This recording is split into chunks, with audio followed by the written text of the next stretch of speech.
Sawzall vibration absorber and modes. Our project looks at decreasing the vibrations of a Sawzall when connected to a support structure or being held by an operator, and these are our two theoretical diagrams for the system. Here is an example of how a mounted Sawzall can be used in a soil sifting operation. We will be trying to reduce the transmitted force and vibrations to the outer frame. We first looked at a solid mounted system for reference. The frame is the top U portion connected to the ceiling, and the Sawzall is bolted directly to the frame. The blue water jar in the center is used to show vibrations of the frame. This setup created the largest vibrations in the frame.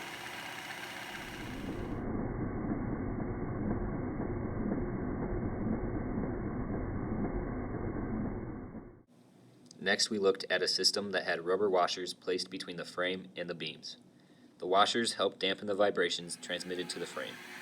In each instance, we have a video of the speed ramp from a minimum to maximum frequency, and a video of constant frequency at 16 Hz in real time and in slow motion.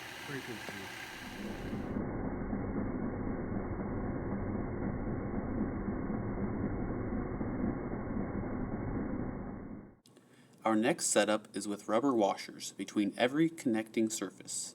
These rubber washers help to marginally decrease the vibrations in the frame. Although only helping a small amount, this was visually the second most effective setup that we tested.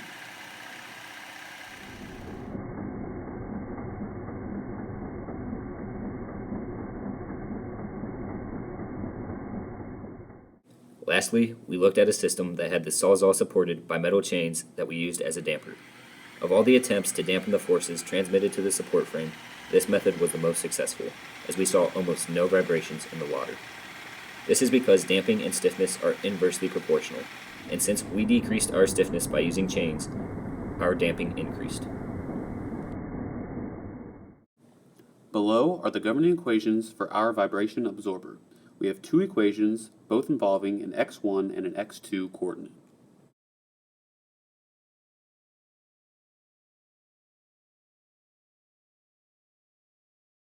Here are the equations for the spring constants of the beams supporting the frame.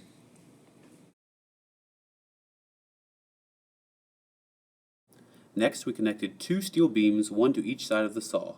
We now focused on finding the two possible modes by varying the speed of the saw using a dimmer switch. The red cup shows the saw vibrations, while the blue cup shows the frame vibrations. The first mode occurred at 10 Hz.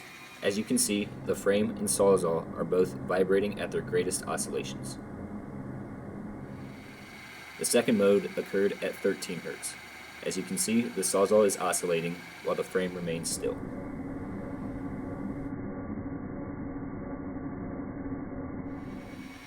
Now we place these two modes right next to each other, and you can clearly see the large difference.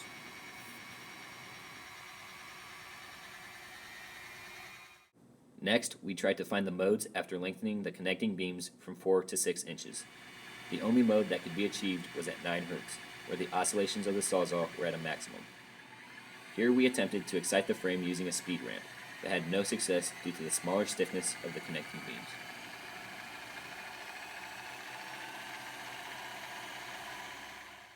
Below are the calculations to find the modes of each setup.